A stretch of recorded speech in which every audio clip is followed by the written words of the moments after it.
சாமி ஆடுறது, அருள் வாக்கு சொல்றது உண்மையா? யாருக்கு உண்மையிலேயே சாமி வரும்? யாருக்கு அருள்வாக்கு சொல்லக்கூடிய சாமி ஆடுதல் வரும் தெரியுமா? ஏன் சிலருக்கு மட்டும் அருள்வாக்கு சொல்லக்கூடிய சாமி வரும்? அவங்கள சிலர் சாமி ஆடிக்கிட்டே அருள்வாக்கு சொல்லுவாங்க, சிலர் சாமி ஆடிக்கிட்டே இருப்பாங்க, எதுவும் பேச மாட்டாங்க.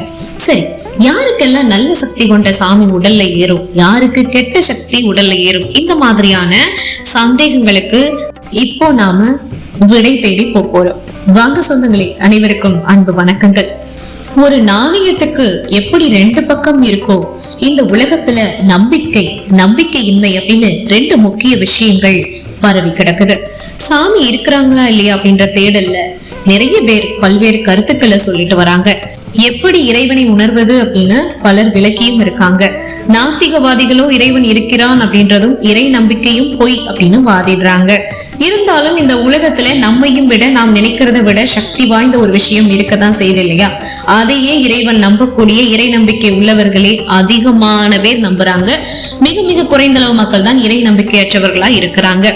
சரி, இப்ப நாம முக்கியமான விஷயத்துக்கு வந்துடலாம். சாமி ஆடுறது உண்மையா? இறைவனை நம்பாதவங்க இறை நம்பிக்கையின் ஒரு பகுதியாக பார்க்கப்படுற சாமி ஆடுதல், அருள் வாக்கு சொல்லுவது, இந்த மாதிரி விஷயங்களை போய் இது அவங்க தெரிஞ்சே போயிறாங்க, இல்லைன்னா பொய் சொல்லி மத்தவங்களை ஏதாவது ஒரு ஆதாயத்திற்காக ஏமாச்சுறாங்க அப்படின்னு சொல்றது உண்டு. சரி, இந்த வீடியோவுல சாமி ஆடுறது உண்மையா, அருள்வாக்கு உண்மையா? தனக்கு சாமி வருது ஆனா அருள்வாக்கு சொல்ல முடியறது இல்ல. சிலரும் உடுக்கை சத்தம் கேட்கும் போது தன்னை மீறி எனக்கு சாமி வருது, இதெல்லாம் உண்மையா? நல்ல சக்தி கெட்ட சக்தி எப்படி தெரிஞ்சுக்கிறது? இந்த கேள்விகளுக்கு இப்ப நாம விடை தேடி வந்துட்டோம்னு தான் சொல்லலாம். சாமி வரவழைக்க 4 முறைகள் பின்பற்றப்படுதுன்னு சொல்றாங்க. வர்ணித்து வரவழைக்கிறது, அந்தந்த சாமிக்கு உகந்த பாடலை பாடி சாமியை அழைப்பாங்க. உடுக்கை அடித்து சாமியை வரவழைக்கிறது. 3வது, தன்னை மீறி ஆனந்தமா சாமி ஆடி அருள் வாக்கியம் சொல்றது. இவங்களுக்கு தன்னுள்ள சாமி வந்து ஆடியதை அவங்களுக்கே தெரியாம கூட இருப்பாங்க. இதில் சிலர் அருள்வாக்கு சொல்லுவாங்க, சிலர் ஆடிட்டும் சொல்லுவாங்க. 4வது, கெட்ட சக்தி ஆடுறது. சில நேரங்கள்ல சிலருக்கு கெட்ட சக்தியும் உடம்புல இறங்கி ஆடுமா. ஆனா அவங்க கோவில் சன்னிதானத்துல ஆட மாட்டாங்க, வெளியே போய் ஆடுவாங்க. அவங்க கிட்ட எலுமிச்சை போல வேப்பில கொடுத்தா வாங்கவும் மாட்டாங்களாம். சரி, ஆதி காலத்திலிருந்தே தெய்வ அருள்வாக்கு சொல்லப்படுறது உண்டு. தேவர்கள் ஜாதக ரீதியா ஒருத்தருடைய நல்லது கெட்டது இந்த மாதிரி இவங்க விஷயத்தை வந்து கணிச்சு சொல்றது உண்டு. சிலர் அருள்வாக்கு வச்சு அவங்க கிட்ட அருள்வாக்கியம் கேட்பாங்க. இப்போ ஊர் பண்டிகையும் போது இந்த விஷயங்கள் நடக்கிறத நம்ம பார்த்திருப்போம். கிராமத்துல மழை வரல, ஏதாவது பிரச்சனைனா சாமி ஆடக்கூடியவங்க கிட்ட சாமியை வர வச்சு அருள்வாக்கு கேட்கறது வழக்கமா வச்சிருக்காங்க. இப்படி சொல்லக்கூடிய அருள்வாக்குகள் ஏன் பழிக்கிறது இல்லைன்னு நீங்க கேட்பீங்க. ஆன்மீக நாட்டமும் முறையான இறை வழிபாடு செய்யக்கூடியவங்களும் தியானம் தவம் இருக்கிறவங்க சாமி வந்து அருள்வாக்கு சொல்லும் போது அது நிச்சயமாக பலிக்கும். ஆனா அப்படி இல்லாதவங்க சொல்லக்கூடிய வாக்கு பலிக்கிறது கிடையாது. ஜோதிடத்துல நம்ம முன்னோர்களின் புண்ணியம், நம்ம முற்பிறவி புண்ணியங்களை பூர்வ புண்ணிய ஸ்தானம் உணர்த்துறது மாதிரி இறை அருள்வாக்கு சொல்பவர்களும் தர்ம சக்தி வழிபடி நடக்கிறவங்க சொல்லக்கூடிய வார்த்தையே பலிக்கும் அப்படின்னு சொல்றாங்க. சிலதான் என்ன செய்யறோம் அப்படின்னா, தெரியாம கண்கட்டி விட்டது மாதிரி நடந்துப்போம். சிறிது நேரத்துக்கு அப்புறம் அவங்க செஞ்ச பிள்ளை இல்லைன்னா தவறை வந்து புரிஞ்சுப்பாங்க. ஆனா அதுக்கு முன்னாடி எல்லாமே அவங்க கையை விட்டு கடந்து போயிருக்கும்.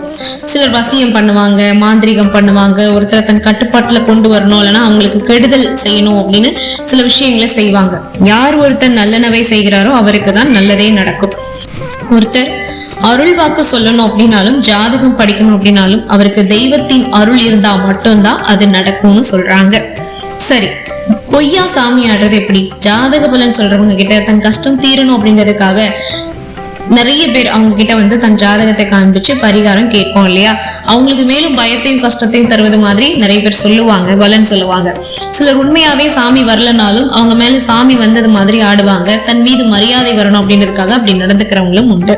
அதனால நான் என்ன சொல்ல வரேன்னா, இப்ப சொன்னேன் இல்லையா, உண்மையான அது ஒரு ஆன்மீக நாட்டம், இறை வழிபாடு, தியானம் தவம் இருக்கிறவங்க சாமி வந்து அருள்வாக்கு சொல்லும் போது அது நிச்சயமா பலிக்கும் அப்படின்னு சொல்றாங்க. இன்னொன்னு, ஜோதிடத்துல நம்ம முன்னோர்களுடைய புண்ணியம், நம்ம முற்பிறவி புண்ணியங்களை பூர்வ புண்ணிய ஸ்தானம் உணர்த்துவது மாதிரிதான் இறை அருள்வாக்கு சொல்றவங்களும் தர்ம சக்தி வழிபடி நடக்கிறவங்க சொல்ற வார்த்தைகள் நிச்சயமாக பலிக்கும் அப்படின்னு சொல்றாங்க.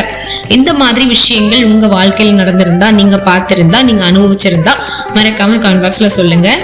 மேலும் இது போன்ற அருமையான ஆன்மீக வீடியோக்களுக்கு நீங்க பண்ண வேண்டியது நம்மளுடைய சேனலை சப்ஸ்கிரைப் பண்ணி சப்போர்ட் பண்ணுங்க. மீண்டும் சந்திக்கலாம் சொந்தங்களே. நமது சந்திப்புகள் அனைத்தும் சந்தர்ப்பமாகும் பொழுது அதுவரை நன்றி, வணக்கம்.